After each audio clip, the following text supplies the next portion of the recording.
그동안 올린 일병 시절 이야기를 주제별 합본으로 올려드립니다. 나의 일병 시절 41번째 이야기.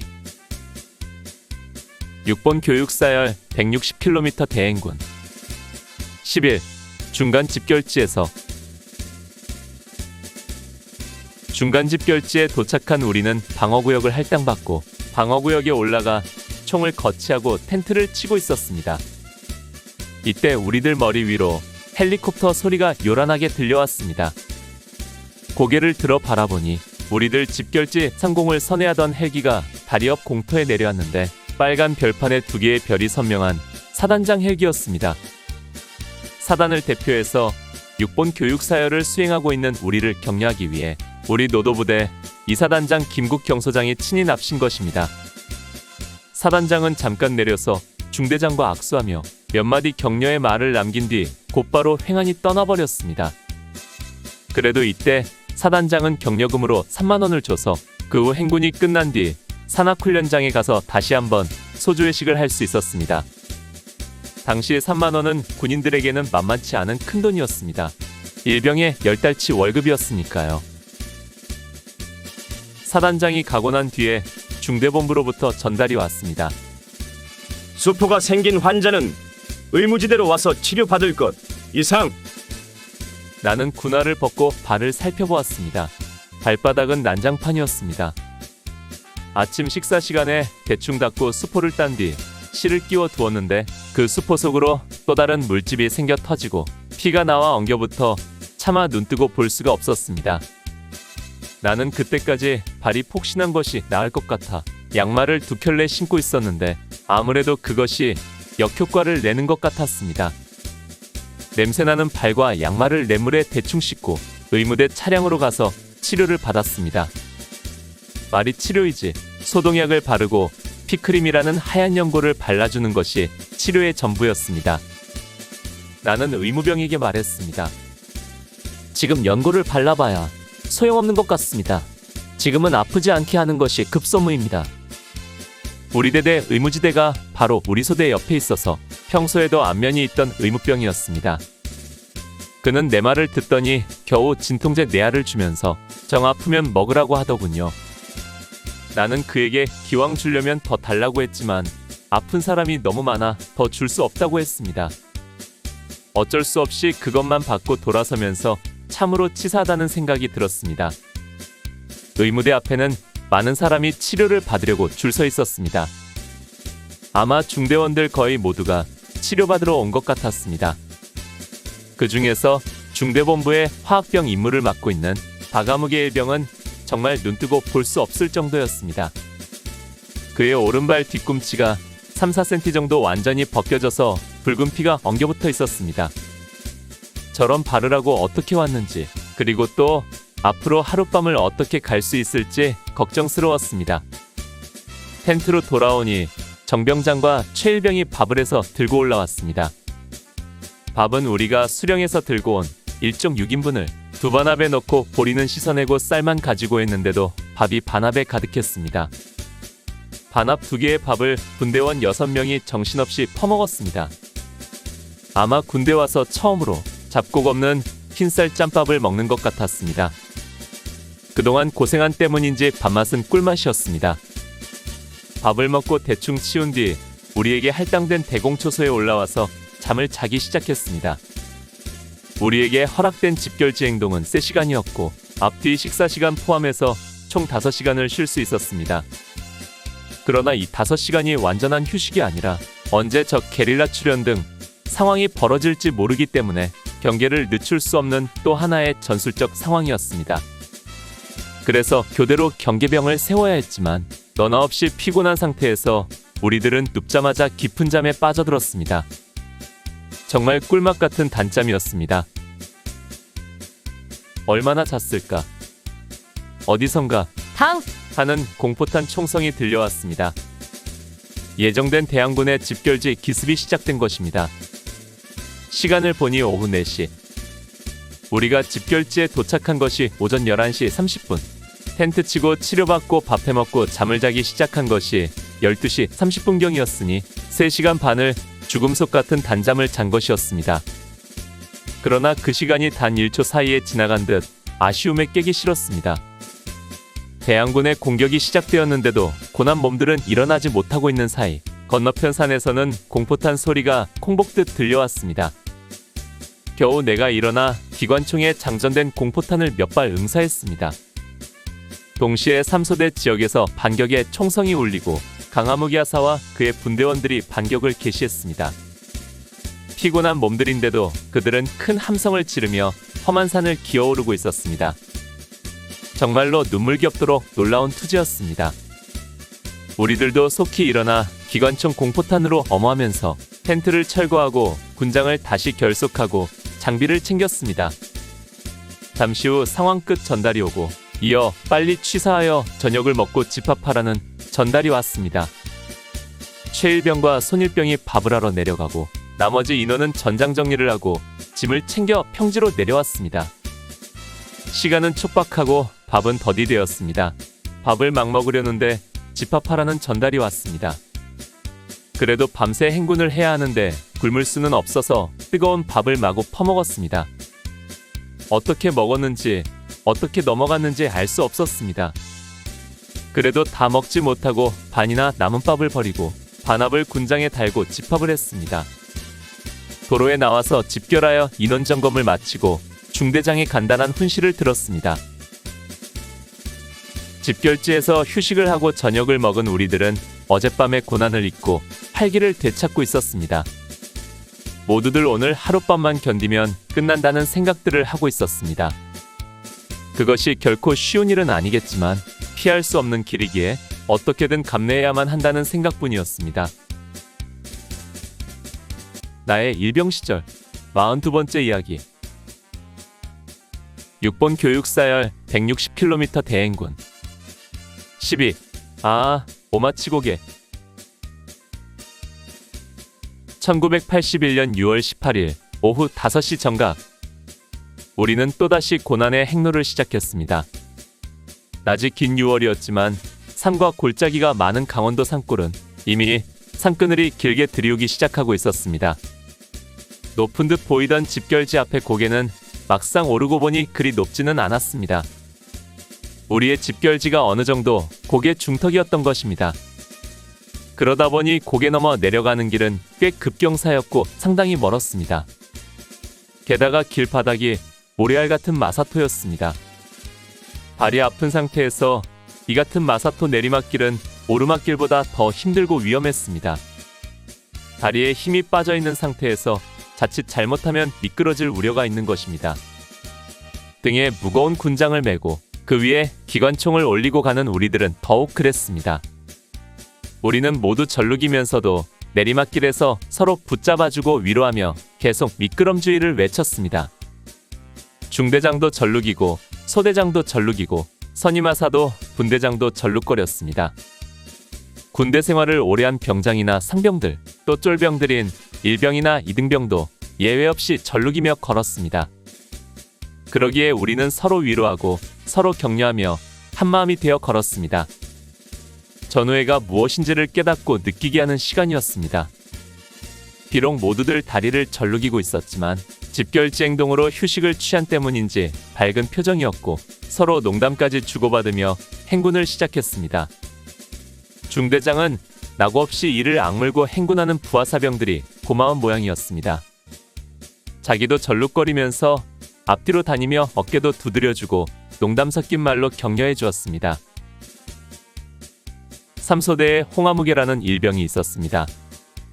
나보다 3개월 정도 빨리 입대한 고참이었는데 충남 서천에서 여자중학교 선생님으로 있다가 입대한 사람이었습니다. 그런데 이 홍일병은 키가 매우 작았습니다.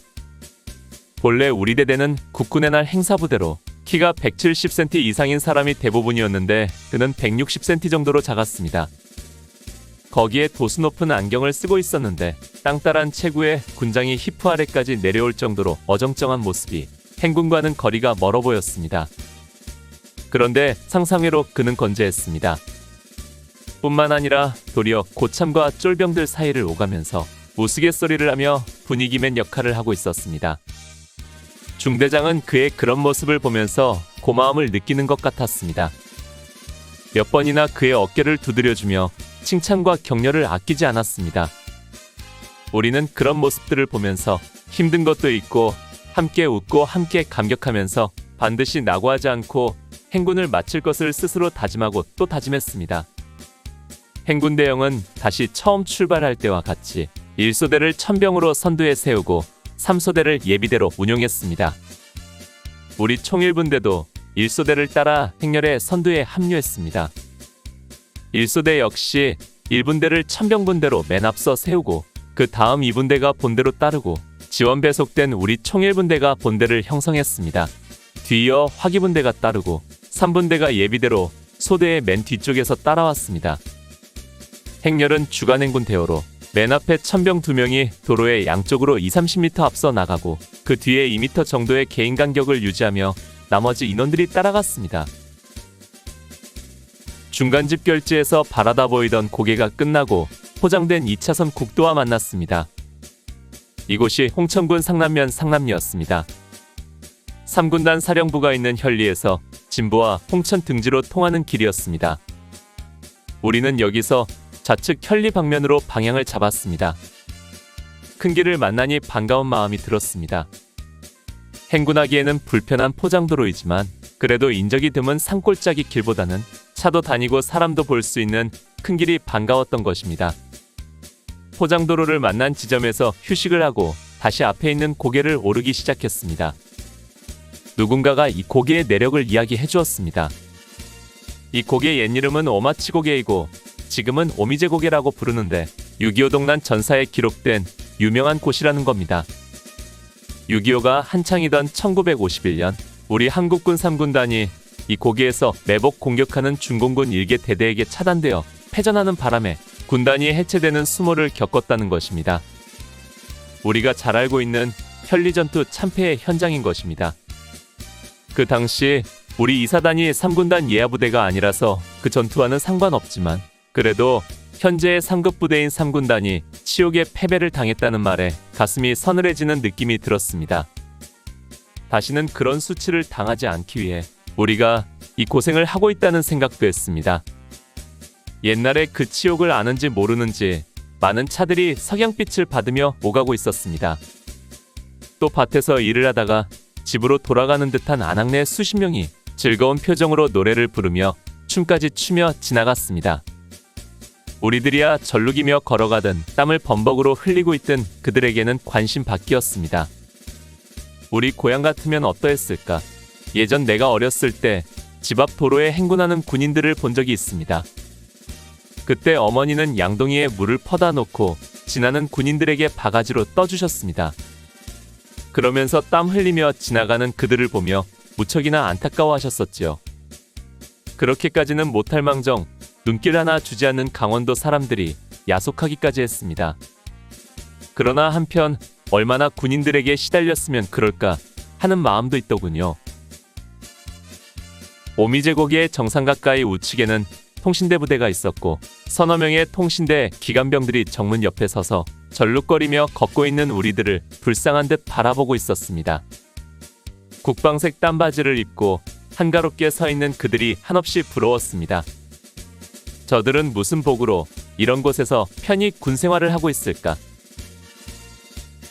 통신대를 보면서 고개를 돌아 선두의 1소대 천병이 고개 정상을 넘고 소대본대가 오미제고개 정상에 다다른 순간 우리는 어이없는 매복 공격을 받았습니다. 바로 고개 위 양쪽 능선에서 대항군이 매복하고 우리를 기다리고 있다가 1소대 본대가 사격권 내로 들어오자 그대로 양쪽에서 사격을 가해 온 것입니다. 바로 6.25 때 우리 3군단이 당했던 어이없는 참패를 우리가 그대로 당하고 있었습니다. 당황한 우리는 즉시 상기하며 군장을 벗어 엄폐물을 삼고 즉각 응사하기 시작했지만 실제 전투였다면 우리는 모두 전사했을 것입니다. 이 황당한 상황에서 우리는 대응사격 방향을 길 건너편 능선을 향하여 대각선으로 교차 사격해야 한다는 기본적인 교전 수칙도 지키지 못하고 총구를 바로 머리 위로 향하여 사격했으니 얼마나 당황했는지 알 수 있는 것이지요. 다행히 대항군이 중대본대가 아닌 천병소대만 공격하였고 이에 따라 후위에 있던 예비소대인 3소대의 2개 분대가 양측면으로 공격을 감행하는 것으로 상황이 끝났지만 측정관의 눈에는 어떻게 비쳤을까? 적의 매복 가능성이 충분히 있는, 그리고 6.25의 교훈이 있는 고개를 지나면서 척후조나 치기를 운용하지 않았다는 것은 아무래도 이동 간 경계의 실수로 기록될 것 같았습니다. 나의 일병 시절 43번째 이야기. 6번 교육사열 160km 대행군. 13. 편리를 향하여. 오미제고기에서 호되게 당한 우리들은 다시 대오를 정비하여 행군을 시작했습니다. 중대장은 행군을 시작하면서 행군 대열에 변화를 주었습니다. 즉, 1, 2소대에 배속시켰던 화기소대 기관총 분대를 빼내어 본대에 합류시키고 본대였던 2소대를 치기로 운용하기 위해 1소대 다음에 출발시켰습니다. 맨 후미는 3소대가 예비대 역할을 계속했습니다. 이 같은 변화는 오미제고기에서의 매복 공격에 대한 대응책이었습니다. 매복 공격을 받았을 때 각 소대에 흩어진 화기소대의 삼각대 기관총이 어모 역할을 원활히 하지 못했다는 판단에 따라 기관총 분대를 본대에 합류시킨 것이고, 또 앞으로 매복의 위험이 있는 곳을 정찰하기 위해 이 소대를 활용하겠다는 의도였습니다. 이 같은 작전 계획은 오미제국의 정상에서 이뤄진 분대장급 이상 긴급 작전회의를 통해 전달되었고 분대원들에게까지 전파되었습니다. 이로 인해 우리 화기소대는 오랜만에 소대원끼리 대오를 지어 행군하게 되었습니다. 고개 정상에서 앞을 보니 길 우측으로는 꽤 큰 냇물이 흐르고 저 아래로 마을이 보였습니다. 또 마을이 지난 저편에는 고개 하나가 놓여 있었습니다. 오미제고기에서 혼인한 중대장은 이 소대의 2개 분대를 빼내어 앞서 보내며 치기로서 앞에 있는 고개를 정찰하도록 했습니다. 또다시 매복에 걸리지는 않겠다는 의도도 있었지만 그보다도 측정관에게 전술적인 행군 간 경계의 모습을 보여 오미제에서의 실수를 만회하고자 하는 것 같았습니다. 치기조 2개 분대는 그 힘든 와중에서도 구보로 앞서 달려나갔습니다. 우리는 도로를 따라 행군을 계속하여 마을 앞에서 2번째 휴식을 했습니다. 오미제고개 위에서 조갑이만한 집 몇 채만 보였는데 막상 내려와서 보니 도로를 끼고 꽤 큰 마을이 있었습니다. 우리는 군장을 벗고 가게집에서 음료수도 사서 마시고 수통에 물도 새로 채웠습니다. 마침 저녁때라 저녁밥상을 가운데 놓고 온 가족이 둘러앉아 밥을 먹는 모습이 정겹기만 했습니다. 아, 나에겐 언제 저런 날이 올 것인가. 당장 오늘 밤 일도 장담하지 못하는 상황에서 오붓한 가족들이 함께 식사하는 행복한 모습을 보는 마음은 부럽기만 했습니다. 많은 마을 사람들이 자기 집 마당 멍석에 앉아있거나 도로변에 평상을 놓고 앉아서 다리를 절룩이며 지나가는 우리를 보고 있었습니다. 그러나 군인들의 이런 모습을 워낙 많이 보아와서인지 그 누구도 안쓰럽다거나 애달게 생각하는 사람은 없는 것 같았습니다. 물 한 바가지 떠다주는 사람은커녕 물을 뜨러 집으로 들어가면 마지못해 물을 주면서도 태도는 퉁명스럽기까지 했습니다. 그러나 석양으로 넘어가는 붉은 태양빛에 물든 마을은 너무도 평화롭고 아름다웠습니다. 다시 길을 가기 시작했습니다. 발이 너무 아프기에 진통제를 한 알 먹었습니다. 웬만하면 진통제를 먹지 않고 버텨보려고 했지만 엉망이 된 발바닥과 사타구니의 고통은 이제 온몸으로 퍼져서 그나마 진통제를 먹고 아픔을 줄여보고 싶었기 때문입니다. 그 뒤로 그날 밤 행군할 12시간을 계산하여 3시간에 한 알씩 진통제를 먹었지만 큰 효과는 없었습니다. 워낙 땀을 많이 흘려서인지 약을 먹고 10여 분 정도 진통 효과가 있었을 뿐 이내 고통이 몰려왔습니다. 그리고 진통 효과가 있어도 다리를 절룩이기는 매 한 가지였습니다. 걸음을 잘 걸으려 해도 걸음은 자꾸 절룩거렸습니다. 호분대장 박아무기 하사가 뒤따라오면서 오리걸음 같다고 놀려댔습니다. 발바닥이 아픈 데다 사타구니까지 벗겨져 그 아픔 때문에 엉거주춤하게 걷는 것이 마치 뒤뚱거리는 오리걸음 같은 모양이었습니다. 그러나 실상 포분대장은 나보다 더 절룩거리고 있었습니다. 전역한 강화무게 분대장 후임으로 온 지 얼마 안 되는 박하사로서도 이번 행군은 힘든 자신과의 싸움이었습니다. 그래도 우리는 서로의 모습을 보면서 웃었습니다. 이 극한의 상황에서 웃을 수 있는 여유가 있다는 것이 신기하기까지 했습니다. 이소대 측유분대가 정찰했던 고개를 넘었습니다. 그리 높지 않은 고개였기에 힘이 들지는 않았지만 고개를 넘고 나니 이젠 주변이 완전히 어두워져 우리는 또다시 어둠 속의 고독한 싸움을 시작해야 했습니다. 얼굴이 보일 때는 서로 보고 웃고 농담도 하고 격려도 했지만 어두워지고 나면 그런 소통이 사라지기 때문입니다. 점차 어둠이 깔릴 즈음 앞뒤로 다니며 행군 군기를 체크하던 측정관들은 어디론가 가서 보이지 않았습니다. 아마 혈리라도 가서 그들 나름대로의 피로를 풀고 있을지도 모를 일입니다. 그나마 측정관들이 사라지자 조금 숨통이 트이는 것 같았습니다. 인적도 거의 없고 차량 통행도 뜸해진 깊어가는 저녁길을 우리는 외로이 가고 있었습니다. 기도빈익을 요구하지 않더라도 그 누구도 말하지 않았고 오직 자신과의 처절한 싸움을 하고 있었습니다. 우리는 될 수 있는 대로 포장길을 피해 길가에 흙을 밟고 걸었습니다. 그러나 그곳에는 자갈이 많고 또 길 옆에 심은 가로수에 기관총이 걸려서 그도 불편했습니다. 또 어쩌다 작은 돌멩이라도 밟으면 날카로운 침에 찔린 듯한 통증이 다리를 통해 등줄기까지 짜릿하게 만들었습니다. 인제 백병원이라는 군인병원을 오른쪽으로 보면서 지나칠 때 우리는 혈리가 가까워졌다고 기뻐했습니다. 이제는 길 위에 우리를 빼고는 사람 하나 구경할 수 없었고 자동차 불빛도 거의 없었습니다. 이 삭막한 곳에서 그래도 혈리에 가면 민간인들도 볼 수 있고 활기찬 도심도 볼 수 있으리라는 기대 때문에 우리는 혈리에 빨리 가고 싶어 했습니다. 그러나 혈리는 그리 가깝게 있지 않았습니다. 조금만 더 하는 것이 그곳에서도 2시간을 더 가야 했습니다. 길은 고개가 없이 평지였지만 강물을 왼쪽으로 끼고 굽이굽이 돌아가고 있었습니다. 이 강물이 내린천이라고 누가 알려주더군요. 가끔 강가에서 낚시질이라도 하는지 칸델라 불빛이 간들거릴 뿐 정말로 적막하고 외로운 길이었습니다.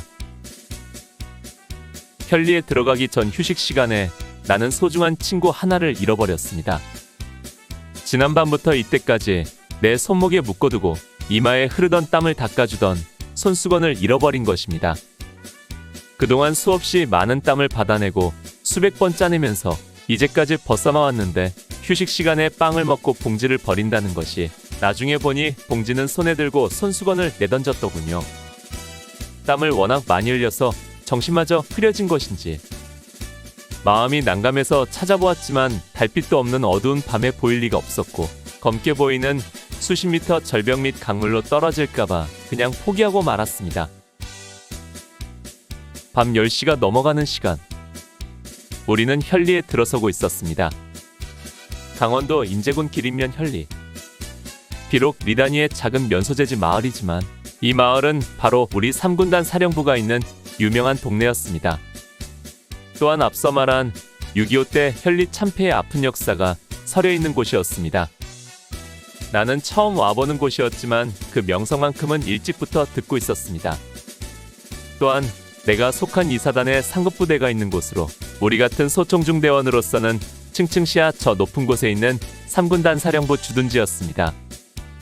혈리마을에 접어들면서 완전히 분위기는 군인 일색이었습니다.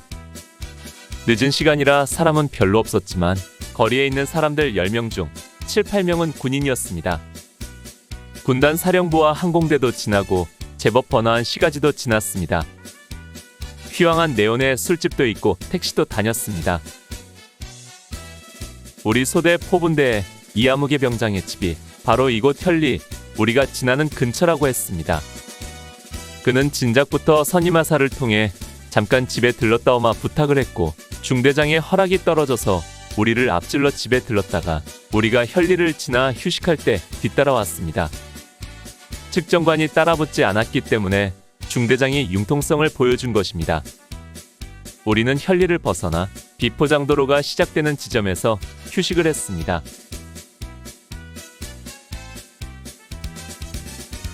나의 일병 시절 44번째 이야기. 6번 교육사열 160km 대행군.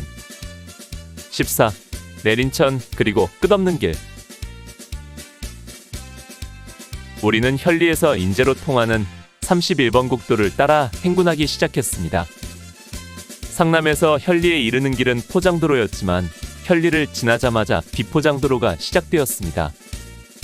울퉁불퉁한 비포장도로는 왼쪽으로 내린천 강물을 끼고 오른쪽으로는 산자락에 연하여 끝없이 펼쳐지고 있었습니다. 길은 도로 포장 공사를 위해 여기저기 파헤쳐져 있고 또 모래와 자갈을 실어다 부어놓아서 행군을 더욱 힘들게 했습니다. 이 길은 인제 우리진제 아래로 해서 리빙스턴교로 통하는 길이라고 했습니다. 그래서 나는 이 길을 쉽게 생각했습니다. 서너 시간만 가면 노루목고개를 거쳐 어둠이 가시기 전 우리 목표 지점인 원통까지 갈 수 있을 것이라는 희망을 가졌습니다. 그러나 그 생각은 큰 오산이었습니다. 이 길은 참으로 길었고 내린천 강물을 따라 펼쳐진 길은 가도 끝이 없었습니다. 또다시 어젯밤과 같은 고난이 시작되었습니다. 발은 아프다가도 행군을 하다 보면 감각이 마비되는지 통증조차 느끼지 못했습니다. 그러나 휴식 시간이 되면 잃었던 감각이 살아나면서 어찌나 와락거리고 아픈지 눈물이 나오고 온 땅을 뒹굴고 싶을 정도로 고통스러웠습니다. 우리는 다리를 댈 수 있는 대로 높게 올리고 이를 악물며 휴식 시간을 보냈습니다.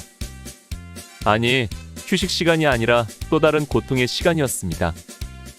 그렇게 휴식을 하고 다시 행군을 시작하면 감각이 돌아온 발이 땅을 밟을 때마다 불덩이를 밟는 것처럼 화끈거리고 아팠습니다.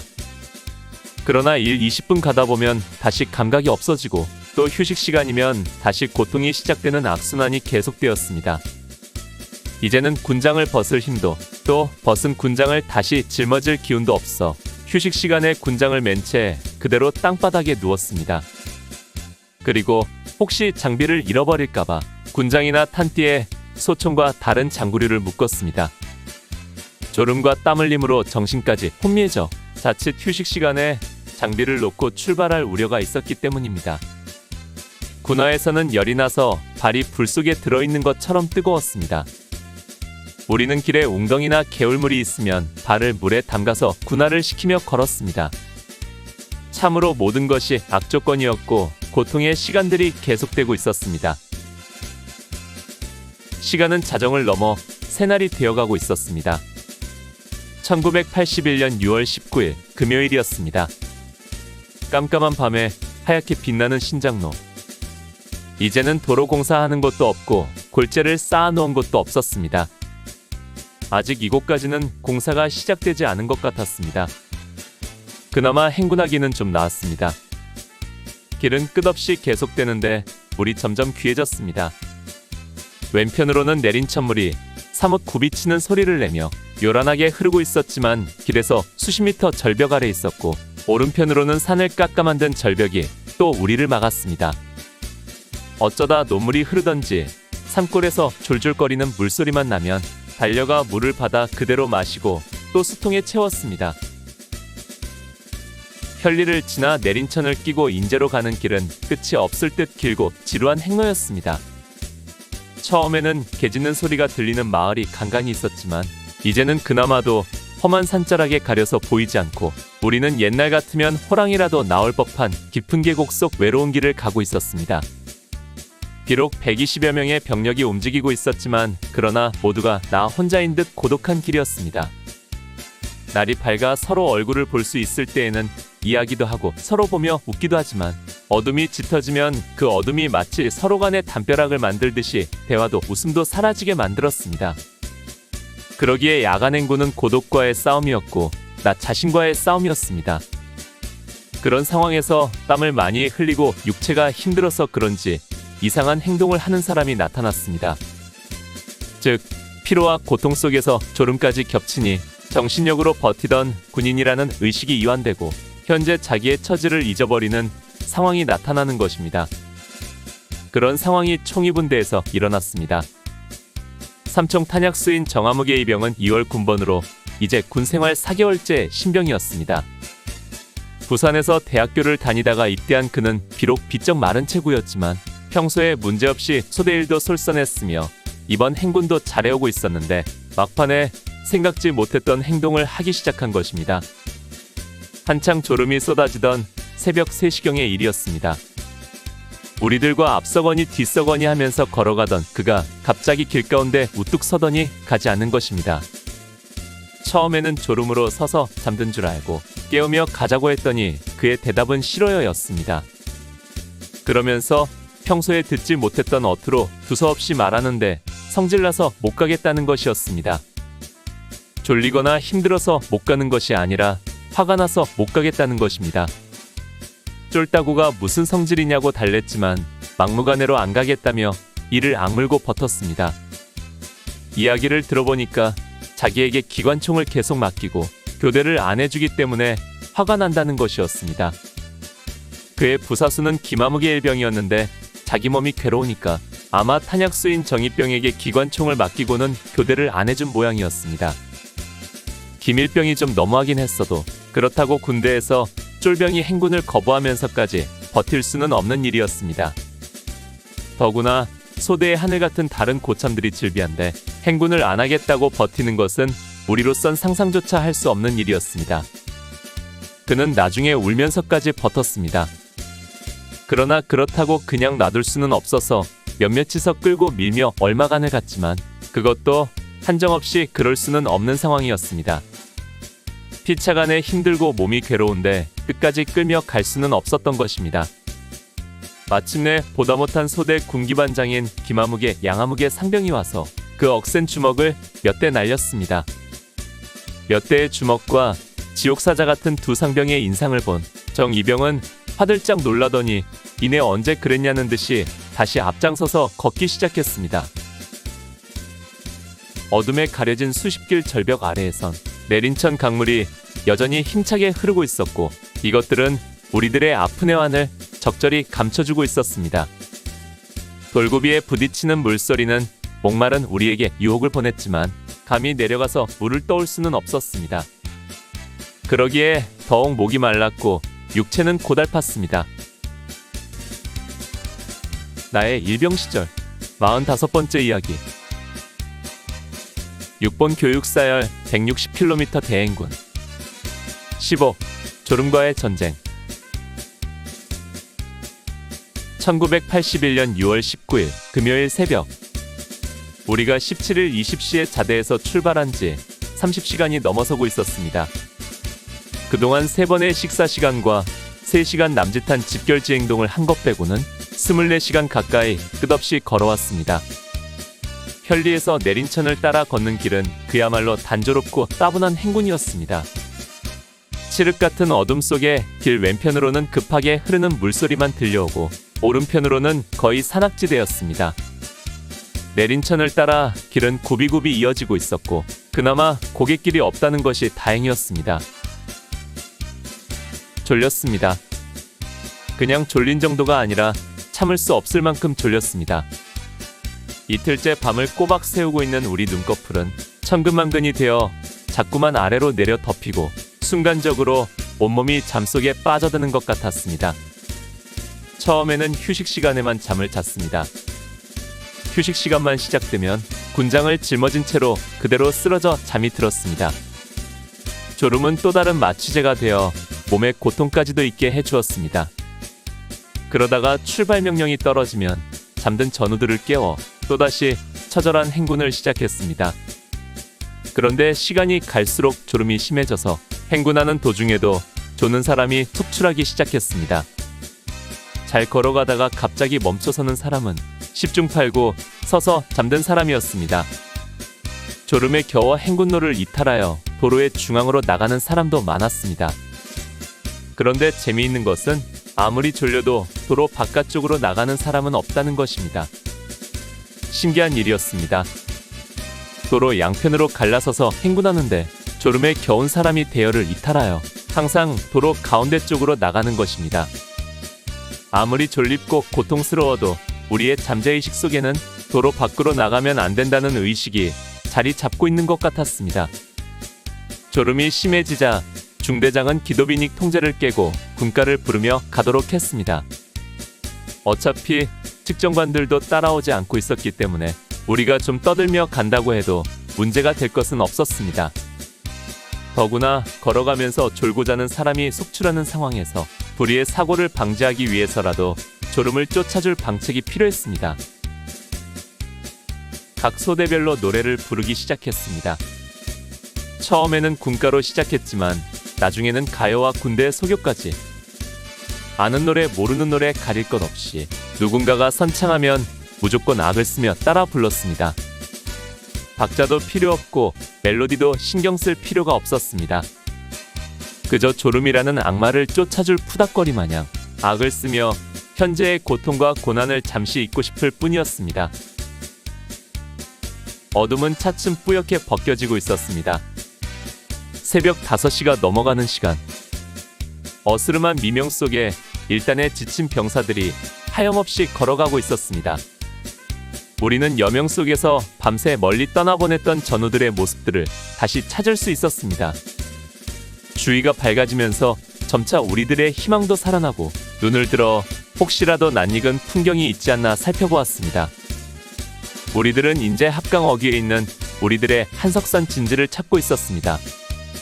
진지만 나오면 인제 다 온 것이고 그러면 우리들의 목적지 원통도 가까웠기 때문입니다. 나도 지난번 진지 투입 때 기억에 담아두었던 진지의 모습을 상기하면서 찾고 또 찾았습니다. 저것이 그 봉우리인가? 그 다음 봉우리가 그때 그곳인가? 기대를 가지고 다가갔지만 막상 지나며 바라보면 그도저도 아니었습니다. 그에 따라 길은 더욱 멀어 보이고 몸은 점점 지쳐만 갔습니다. 새벽빛이 더욱 밝아지면서 후줄근한 전우들의 모습이 선명하게 드러났습니다. 중대장도 전룩이고 소대장, 선임하사, 분대장, 병장, 상병, 일병, 이등병 어느 한 사람 전룩이지 않는 사람은 없었습니다. 우리들 모두가 연약한 인간이고 그러기에 서로 연합하여 하나가 되어야 하기에 전우회를 통해 하나를 이룰 수밖에 없다는 것을 절실히 느끼는 순간이었습니다. 더욱 놀라운 것은 이 극한의 상황에서 단 한 사람의 낙오자도 없이 모든 중대원들과 파견병들이 따라오고 있다는 것이었습니다. 육체의 한계를 뛰어넘는 정신력의 위력은 참으로 대단한 것이었습니다. 우리는 모두 절룩이고 있었지만 그러나 자신의 고통이나 어려움보다는 동료를 바라보며 웃음으로 인사를 나누고 말로써 격려를 아끼지 않았습니다. 중대장은 앞뒤로 다니며 중대원들의 상태를 살피고 격려하며 단 한 사람의 낙오자도 없이 잘 따라오고 있는 우리들에게 칭찬을 아끼지 않았습니다. 힘들지. 중대장도 힘들다. 그래도 가야 한다. 조금만 힘을 내자. 우리 잘하고 있다. 우리는 중대장의 말을 들으며 다시 힘을 끌어올려 발걸음을 옮겼습니다. 그래도 정말 몸이 내 몸 같지 않았습니다. 휴식 시간을 마치고 행군을 시작하면 발에서 시작된 고통이 머리끝까지 솟아오르며 전율이 느껴지지만 10여 분이 지나면 정말 거짓말처럼 고통을 느낄 수 없었습니다.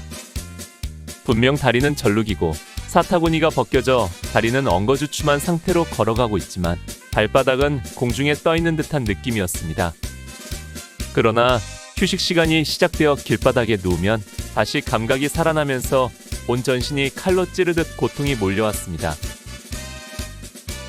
6월 19일 새벽 5시 우리는 이 고난의 행로도 얼마 남지 않았다는 희망의 마음으로 마지막 힘을 모았습니다. 한 발자국 두 발자국 나아가다 보면 반드시 끝이 있으리라는 단순하고도 확실한 진리를 나는 몇 번이고 되뇌며 내 자신에게 각인을 시켰습니다. 그런데 중대장은 1시간이 지나도 휴식을 주지 않고 행군을 계속했습니다. 50분 행군에 10분 휴식을 철저히 지키며 행군에 왔는데 웬일인지 5시에 출발하여 6시가 넘어가도 휴식 없이 전진만 하고 있었습니다. 그것도 그동안 행군하던 속도보다 훨씬 빠른 속보로 빼고 있었습니다. 아마 지난밤 졸음 등으로 늦어진 것을 보충하기 위해서인 것 같았습니다. 6시 반이 넘어갔습니다. 점차 힘이 빠지기 시작하고 다리가 후들거렸습니다. 기관총의 무게가 어깨를 짓누르고 천근 같은 몸을 이고 있는 다리는 걷는 것이 아니라 끌려가는 것 같았습니다.